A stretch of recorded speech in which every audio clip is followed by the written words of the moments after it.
భారతదేశ బంగాళాఖాత సముద్ర జలాల్లో ఉన్న అండమాన్ నికోబార్ దీవుల్ని హాంకాంగ్ తరహాలో ఆధునిక నగరంగా తీర్చిదిద్దే సంకల్పంతో ఎన్డీఏ ప్రభుత్వం 75,000 కోట్ల వ్యయ ప్రణాళికను ప్రకటించింది.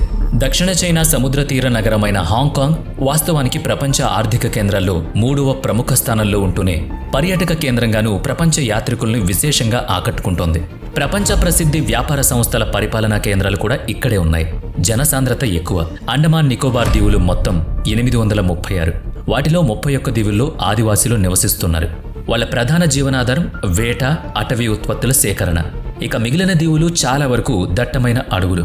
అవును, 805 దీవుల్లోనూ దట్టమైన అడవులు, గుహలు ఉన్నాయి. ఉన్న 31 దీవుల్లోనూ మానవాభివృద్ధిత అంతంత మాత్రంగా కూడా లేదు. కొబ్బరికాయలు అమ్ముకోవడం, చేపల వేట వంటి వాటితోనే వాళ్ళు జీవితాలు గడిపేస్తున్నారు. చాలా మందికి శరీరం కప్పుకునేందుకు వస్త్రాలు కూడా ఉండవు.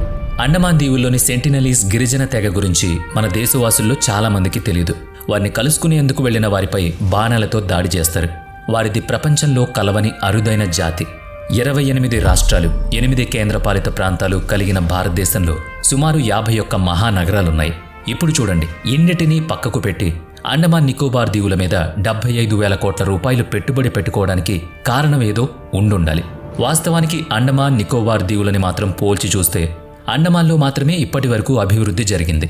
ప్రభుత్వ కార్యాలయాలైన, పర్యాటకమైన అండమాన్లోనే ఎక్కువ. అయితే ప్రస్తుత 1,000 కోట్ల ప్రణాళిక అండమాన్ నికోబార్ దీవుల సముదాయం మధ్యన ఉన్న లిటిల్ అండమాన్గా పిలిచే బుల్లి దీవులో మాత్రమేనట. దట్టమైన అటవీ ప్రాంతంగా ఉన్న మనోహరమైన లిటిల్ అండమాన్లో పట్టణాభివృద్ధి లేనేలేదు.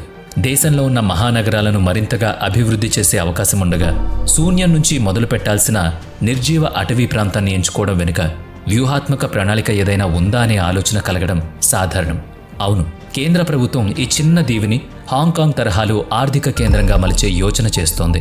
న్యూయార్క్, లండన్, టోక్యో వంటి ఆధునిక నగరాలను కాదనుకుని ఈ లిటిల్ అండమాన్కు బహుళజాతి సంస్థల కార్యాలయాలు రావాలంటే సాధ్యమేనా అన్నది పెద్ద సందేహం.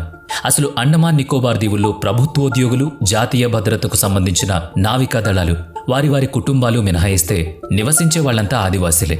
మరి ఆ చిన్న లిటిల్ అండమాన్ ప్రాంతం ప్రపంచ దిగ్గజ పారిశ్రామికవేత్తల్ని తన వద్దకు రప్పించుకోగలుగుతుందా అని మీరు మేము అనుకోవడం ఆశ్చర్యమేం లేదు. దేశంలోని మహానగరాల కంటే ఎక్కువ ఏముందిక్కడ? ఏమిటా ప్రత్యేకత? మీరేమైనా చెప్పగలరేమో ఆలోచించండి. అండమాన్ నికోబార్ దీవులను అభివృద్ధి చేస్తే అందులో భాగంగా తీర్చిదిద్దనున్న లిటిల్ అండమాన్ అనేక దేశాల వ్యాపార వాణిజ్యాలకు గొప్ప లబ్ధిని చేకూర్చే కీలక భౌగోళిక ప్రాంతంగా ఉందని నిపుణులు చెప్తున్నారు. ఇక మన భారత్కు చెప్పేదేముంది? గొప్ప లాభమే కలుగుతుంది. ఇదంతా ప్రస్తుతానికి ప్రణాళిక. ఈ ప్రణాళికలో భాగంగానే నికోబార్ దీవుల్లోని గలాథియా ఆకారాన్ని ఎగుమతి దిగుమతుల కేంద్రంగా మలిచే వ్యూహం కూడా రచిస్తున్నారు. ప్రపంచంలో అత్యధిక చమురు వాణిజ్య నౌకలు ప్రయాణించే మార్గంలో ఉండడమే ఈ ప్రాంత ప్రత్యేకత.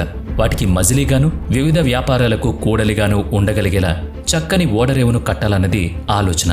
ద్రవ బంగారంగా పిలిచే చమురు వ్యాపారంలో 90% ఈ మార్గంలోనే రవాణా అవుతోంది కనుక గలాథియా బే అటు చమురు రవాణా నౌకలకు, ఇటు సరుకు రవాణా నౌకలకు నడిమ భాగంగా ఉండగలుగుతుంది. తూర్పు దేశాల నుంచి వచ్చే నౌకలు ఈ ప్రాంతంలో నిలిచి చుట్టూ ఉన్న దేశాలకు చెందిన సరుకులను ఇక్కడే దింపి నేరుగా గల్ఫ్ దేశాలకు వెళ్లిపోవచ్చు.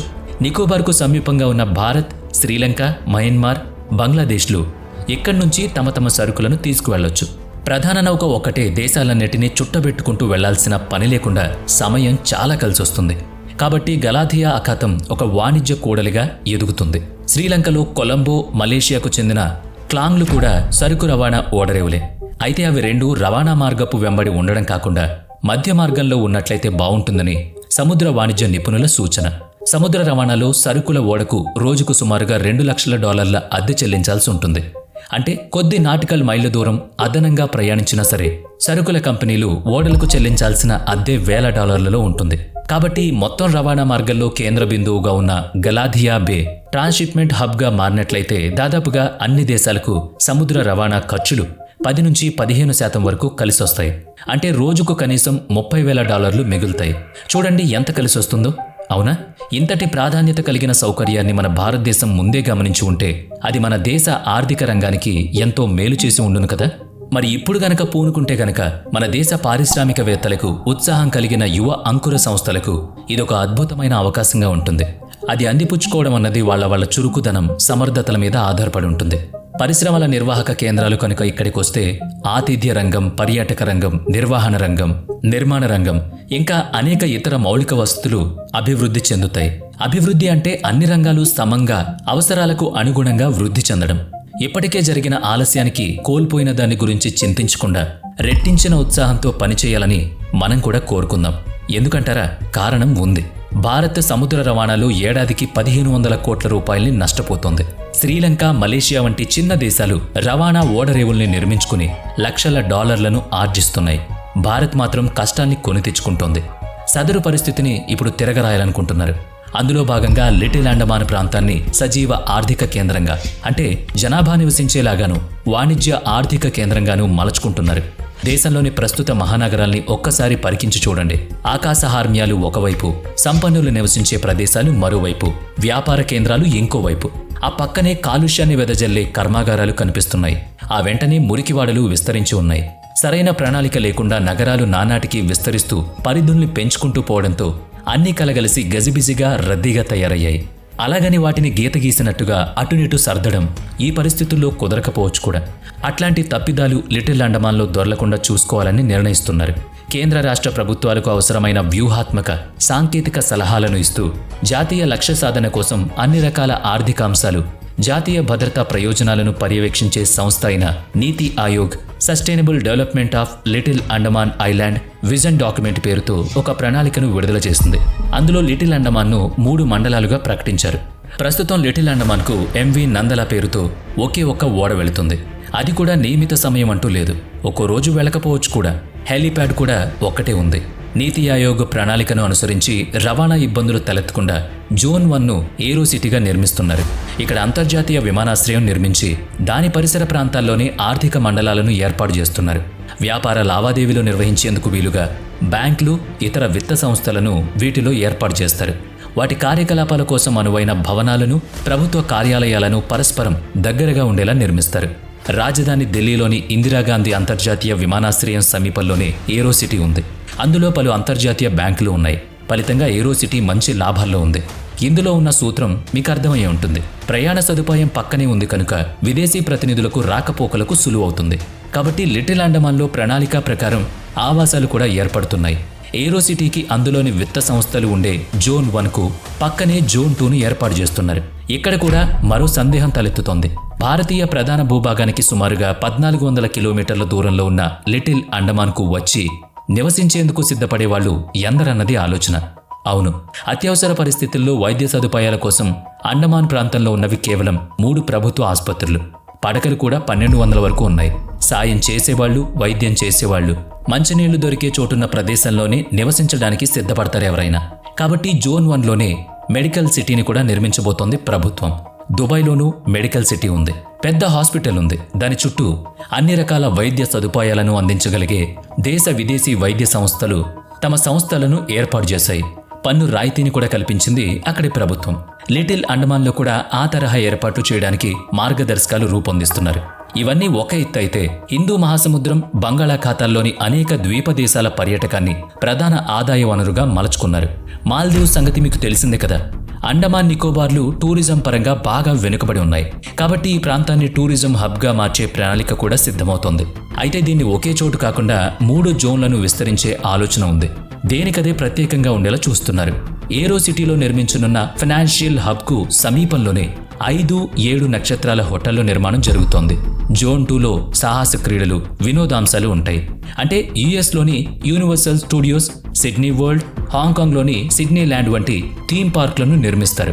పర్యాటకం వల్ల ఆర్థికంగా లాభదాయకం. హాంకాంగ్ తరహాలో జోన్ 2లో కెసినోలను కూడా నిర్మించే ఆలోచన ఉంది.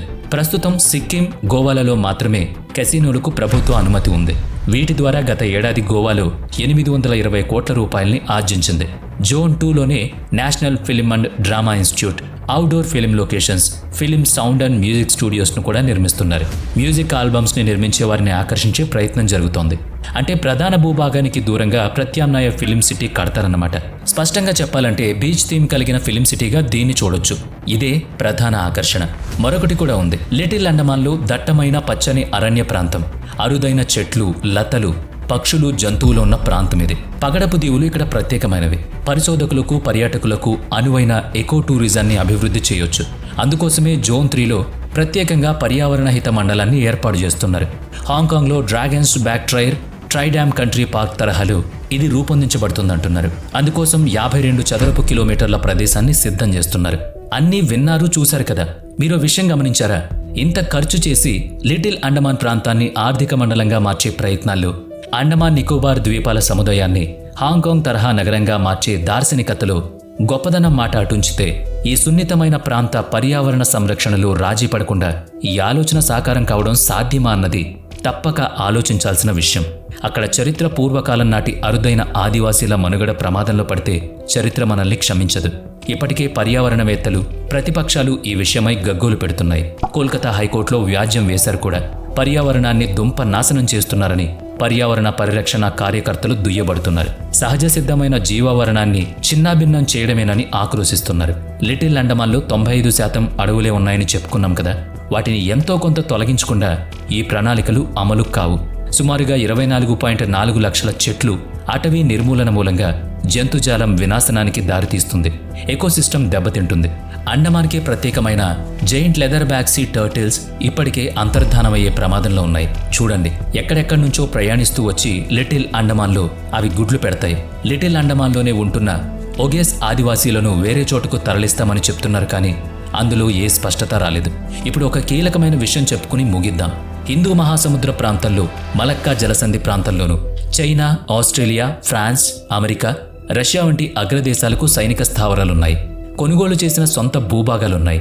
చాలా దేశాలకు హిందూ మహాసముద్ర ప్రాంతం ఎంతో కీలకం. రవాణా అనేది ఒక విషయమైతే ఇతర దేశాల మీద ఆధిపత్యం చెలాయించే విషయంలో పోరు జరిగితే వెంటనే స్పందించడానికి వీలుగా సొంత స్థావరాలను ఏర్పాటు చేసుకోవడం మరో విషయం. భారత్ గనుక ఇప్పటికైనా మేల్కొని లిటిల్ అండమాన్లో సదరు ప్రణాళిక ప్రకారం పనిచేసుకుంటే ఈ ప్రాంత రక్షణను పూర్తిగా అదుపులో తీసుకోకపోతే దేశ భద్రత ప్రమాదంలో పడే అవకాశాన్ని కొట్టిపారేయలేం. ఆయా దేశాల దూకుడు, దుర్నీతి మొదలైన వాటిని గమనించాకైనా మనం మేల్కోకపోతే దేశ సమగ్రత విషయంలో రాజీ పడాల్సి రావచ్చు. కాబట్టి ఆర్థికంగా మనం బలంగా ఉంటే దూకుడు దేశాలకు ముక్కుతాడు వేయగలుగుతాం. మొన్ననే చైనాతో బోర్డర్ అగ్రిమెంట్ డీల్ చేసుకున్నాం. వాస్తవ నియంత్రణ రేఖ LAC వెంట ఉమ్మడి గస్తీ కొనసాగుతుందిక. సైనిక పరంగా, దౌత్యపరంగా ఈ సరిహద్దు ఒప్పందం భారత్కు భారీ విజయం. నికోబార్ ప్రాంత వాణిజ్య నడవా మీద అదుపు ఉండడం మన దేశానికి మేలు చేస్తుంది. బ్లూ వాటర్ డిప్లొమసీ ద్వారానే చైనా గాల్వాన్ లోయలో చేసిన దారుణాన్ని సంప్రదింపుల స్థాయికి తీసుకొచ్చి ఒప్పందం చేసుకున్నామన్నది ఇక్కడ గమనార్హం. వ్యూహాత్మకంగా కీలకమైన ప్రదేశాల్లో ఉన్న అండమాన్ నికోబార్ ప్రాంతాన్ని నివాస, వ్యాపార, ఆర్థిక, దేశ రక్షణ, పర్యాటక ప్రాంతంగా అభివృద్ధి చేసే తీరాలి. కసినో వంటి గ్యాంబ్లింగ్ వ్యవహారాలు వద్దని, ఆదివాసీల మనుగడను ఆటంకపరచకుండా విమానాశ్రయానికి బదులు ఓడరేవుల్ని వృద్ధి చేయమని, భూకంప ప్రమాదపు 5వ జోన్గా ఉన్న కారణంగా బహుళ అంతస్తుల నిర్మాణం చేపట్టకుండా పర్యావరణాన్ని పరిరక్షిస్తూనే ఈ ప్రాంతాన్ని అభివృద్ధి చేయాలని స్వయంగా ఆ ప్రాంతవాసులు కోరుకుంటున్నారు. మరి దీనిపై మీ అభిప్రాయం కూడా కామెంట్ చేయొచ్చు. అలాగే ఈ వీడియో నచ్చితే లైక్ చేయండి, షేర్ చేయండి. ఇప్పటి వరకు మన ఛానల్ని సబ్స్క్రైబ్ చేసుకున్నట్లయితే ఇప్పుడే సబ్స్క్రైబ్ చేసుకుని పక్కనే ఉన్న బెల్ ఐకాన్పై క్లిక్ చేయండి. నెక్స్ట్ వీడియోలో మళ్ళీ కలుద్దాం. Thanks for watching.